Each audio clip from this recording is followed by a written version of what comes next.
Welcome to the final TELedvisors webinar for the year. Today we're looking at reflective learning with ePortfolios, and we have three amazing presenters with us today who were also at the ePortfolios Australia Forum back in September. I'll hand over now to our MC, Chia Adachi.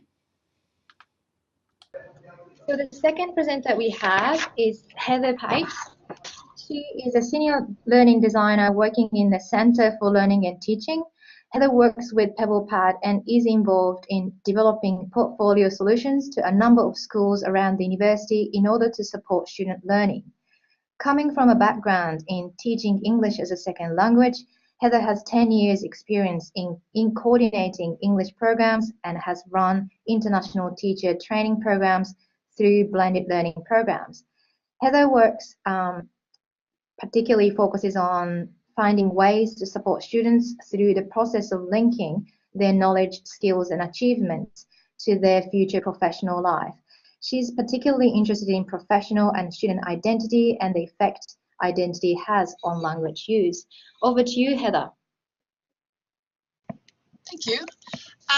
Okay, so I'm Heather Pate. I'm at Edith Cowan University at the Centre for Learning and Teaching.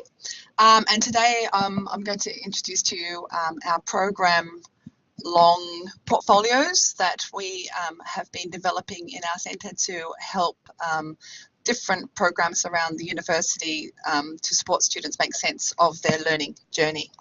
At ECU, we call our programs courses, and the individual courses we call units.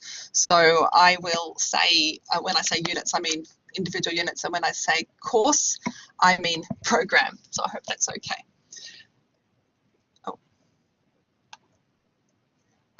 Okay, so at ECU, our main focus in our course-long workbooks and portfolios is to support students in making connections in their learning. And the reason, our background to why we were doing this was because employability for skills for students, and we had been wondering why many students seem to be struggling in finding employment once they graduated, even though once they were employed they were fine and they stayed employed and they were perfectly fabulous workers, but in getting the work in the first place they seem to be struggling.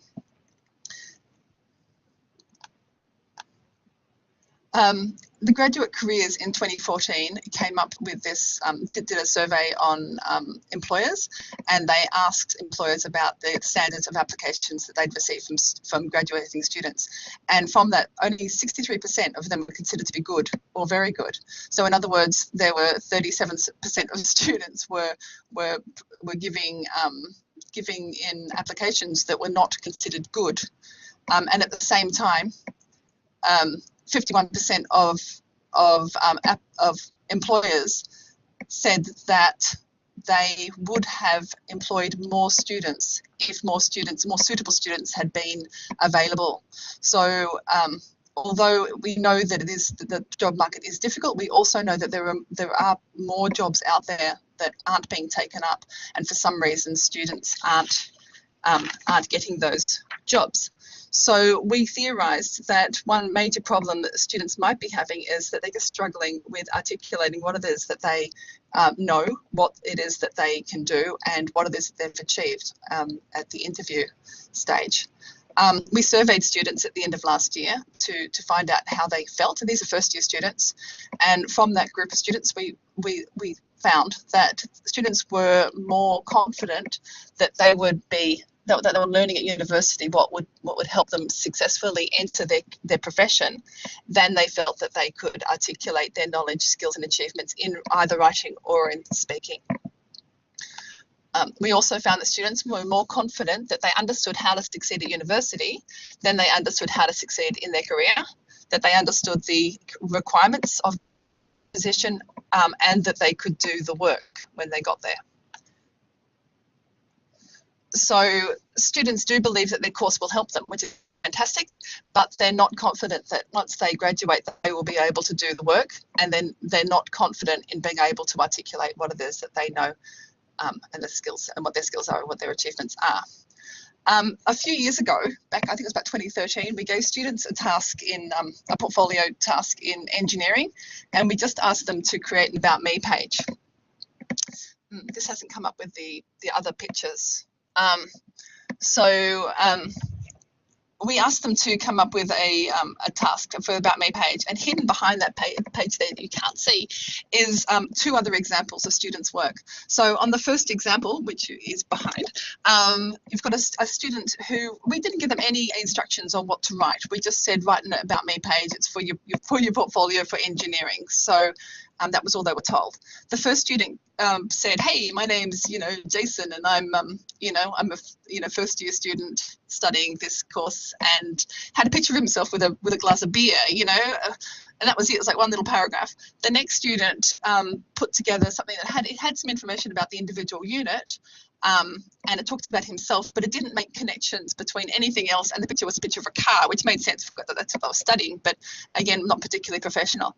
And then this third student, without any instructions, came up with this introduction, which was part of it, where she brought in what she was doing in a particular unit, but she linked it to her whole course, and she linked it to what her background was and where she wanted to go in the future. So this student created an About Me page that we would want all students to be doing. And so our question is, how do we support students through the process of moving from writing up about their little brother and to writing something about what it is that they really shows that that makes what their points of difference are, what their skills are, and what it is that they want to do.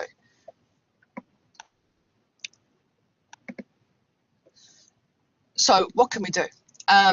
What we want students to be able to do is to understand what it is that I'm learning and why I'm learning it. We want students to know how does what they're learning now link to what they already know. How does it link to their other units that they're studying right now, and how it links to any work experience or any will placements that they go on, and also what do I still need to know. So we came up with a model called GradCap, which is Graduate Course Action Plan.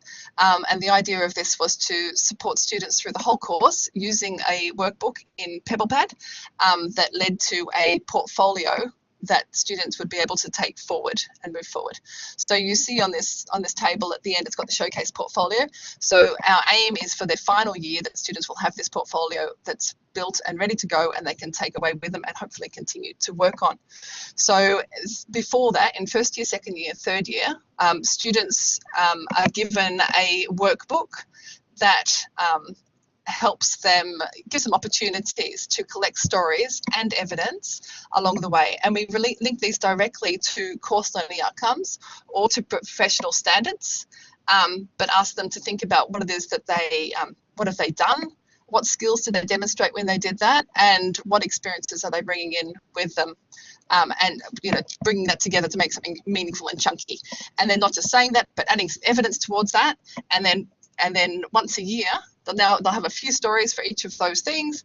Each year, create from that a portfolio piece that has evidence, and they've looked at it a second time. So now that it makes more sense, and they've thought about it some more. And each year that will build and develop so that by the time they get to third year, it's not a big job. It's already basically been done.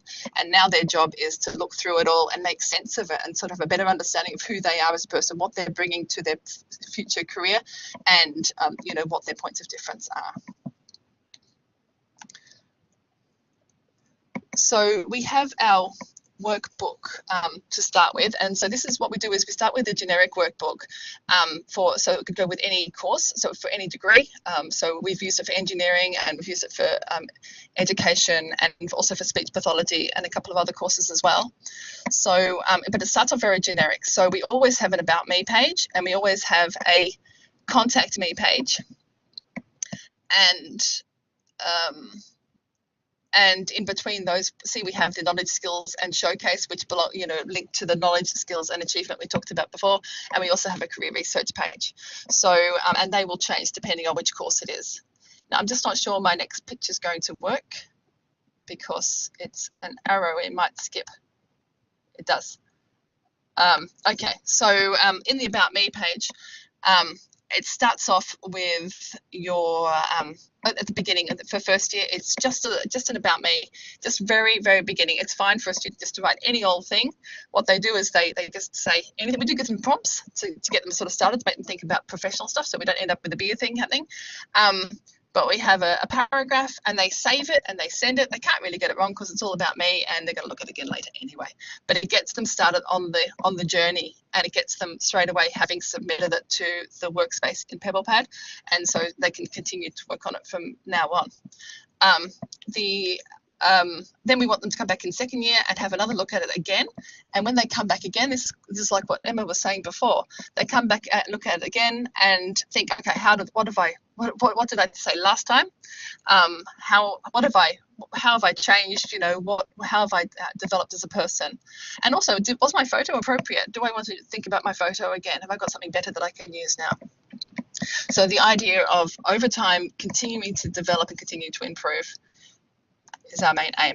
Okay, this one comes from the education one, and it's still a grad cap, but you see it now, it's related to still the About Me page. You can't see the later pages yet because they haven't come up yet, because this is only in the first year. And one other part we do is to try to integrate it directly into the curriculum as well. So in first year, students have to do a learning philosophy in any case, and so and they're already going to submit it, they're already going to get feedback from it, and it's going to go invite to turn it in. So we just ask them to just copy it and paste it in here. So now they've got a copy, because this is something they can really use, and they're going to need it in their fourth year when they're looking for work anyway. So we get them to copy it in, and then it's now just an easy task, and it gets them thinking. And of course, later on, what we want to do is to have looked again at the philosophy as well and made changes according to that. Okay, so in you can't see it because it's under that blue box, but the abstract concepts and concrete moments, what this is about is, if you look at course learning outcomes, or if you look at standards, then the language that they use is very abstract, and it's quite hard to conceptualize what it is that you want the student to actually do, or it's difficult for the student to understand what it is that they're meant to be doing. So for example, in 1.1 it says something like show that you understand the needs of the students, and the language is quite complex. So how do the students actually do that? So what we do is we break it right down, and we just get them to think about an actual moment in time when they did something towards reaching that standard. So we change the ATEL standard to say, think about 3 times when you adapted a learning moment to support the different learning, cultural or language needs of students. So in other words, the students can think about, they're on prac, they're doing something, they're creating something to support students. So write about that. And then, of course, we want them to support that with evidence as well. It doesn't necessarily need to be beautiful evidence. It just means to be evidence to prove that it's a true story, and they themselves understand that this is something I've done. They can be proud of it. And also to rate where they are at the moment. So obviously in first year students, we don't want them to say that they're graduate level. We want them to say that they're 1 or 2 level, and to recognise that they're going to have to think about this again at a higher level, and to recognise where they are on that as they move towards graduation. Okay, so we have some samples of portfolios. So in here, this was Liam's, and unfortunately, because it's not clicking between them, I can't show you all the pages. But because we started with these ones here are 4th year at the moment, they didn't go through this process. So these ones are just were thrown in the deep end. It's like, okay, create a portfolio. So what they created was they're quite nice, but what we want is this to be our basic ones, and from here we want to move a long way forward in the same way that our student with our very simple reflection. We want that student to be able to come up with something like the student you saw in engineering. We want these students to be a pretty ordinary compared to what they will be able to create when they have had the whole 4 years to think about it. one thing we suggested here is like in Pebblepad, you've got these cute little quotes that you can use. So use those, use things like that to help you think about, make links between, you know, in this case, your specialist skills and your About Me page, or your philosophy, which you've been building all this time, and why it is that you're here. What are your passions? And bring those things together and to make something that's complete. Again, this is Amber's final page, and you can see that she's added an extra page. So again, what we're hoping, what we'll see happen in the future with our students who are now in first years, by the time they're in fourth year, they'll take ownership of this portfolio, make it really their own, and something that that really demonstrates what it is that they know, and also their skills and their achievements. Okay, thank you. Great. Thank you very much, Heather. We had a couple of questions in the chat. We might start with Colin's question. You might have talked about this a little bit, and I think you have, but is the ePortfolios assessed? Oh, that's a really good question. Well, we leave it to the individual courses to decide that. Overall, no. But things like learning philosophy, then it's going to be assessed anyway. So that's one reason why we'd like to bring it into the curriculum as well. So there's an element there. So you know, we could get into through, and I think this is what happened with education this year, is they put their learning portfolio in through Turn It In, and then they copy it into the portfolio, and actually the mark comes in via that process. They don't get their mark until they've put it into their workbook. Okay. So yeah, linking it, but not necessarily. We want to sort of do both. We want to give students, make sure students actually go in and do it and make it a requirement, but at the same time help students recognise that it's worth their while to go in and do this anyway. So Tom had a related question to this about feedback. How is the feedback provided, written or verbal or audio file, and how long does it take to review the portfolios? I think usually people do it in written form. Some of our lecturers do use video feedbacks, but mostly we just use the written one in Pebblepad itself, and it comes up on the page to respond to the area, which is useful for something that's going to go for your entire course. So what was the second part of the question? And how long does it take to review the portfolios? Well, because it's broken into little bits, then at least for the workbooks, then that's quite quick, isn't it? Because they're actually doing it along the way. They only got their little part to look after, and the portfolios. I think it depends on how it's being implemented by the course. But I can't really say. Yeah.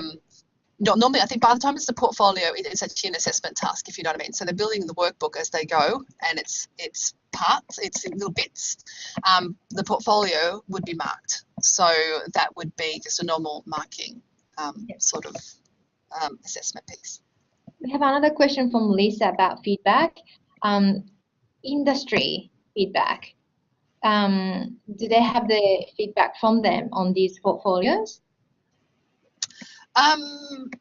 Not yet, no, because with these ones here, those course-long ones that we're doing, we've only been doing it for this last year, so they haven't made it through to portfolios yet. Those ones that you just saw were our fourth year ones without the whole process.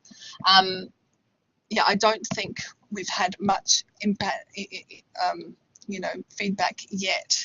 So I guess that's the next stage, is to talk to members from industry too. Mm-hmm. Yeah, sorry.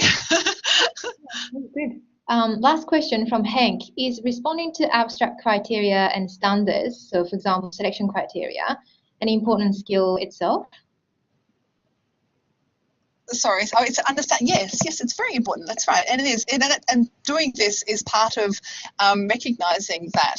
So you give them the task. You say, think about a time when you did this thing, and then you think, okay. And by doing that, they're like, you can show them, like, oh, I see. So I've demonstrated this, and I don't think you can see it in the slide, but you've still got all the different sub-elements of the standards there. So it's being able to work with students with disabilities, or changing your, what you're doing for a particular thing. So it breaks it down. And so by giving them the story, then they can help them bring those, bring in the sub-elements to better to show this. Oh, I see. This is when I've done this and this and this and this. And there's another part too, which is which I didn't really talk about, but part of the telling the story is not just about the writing it, but it's also about the talking about it. And obviously, from the Centre of Learning and Teaching, we can't really control what people do in the classroom. But in coming up with the story, coming up with an example of what I've done, it's actually really also important to talk about that to somebody else, not just write it down. So you say it, and as you say it, then the person who's listening to you can be listening out for what is that you. What skills are there? And actually, we've got a sheet where with lots of skills written on it, so that the person who's listening can say, "Oh, actually, you're demonstrating, critical thinking skills, or you're demonstrating planning there, or you've shown that you can do this, this, this." And through that, sort of build up their knowledge of the meta language that they're going to be able to use later on. Definitely. Well, thank you very much, Heather. I think you've given us a lot to think about, and it's really terrific work that you're doing. So thank you very much for sharing. If anybody can join me thanking Heather in the chat with applause, I'll bring up the next slides for Kate. Moving along. Thank you. Thanks for having me. Thank you very much.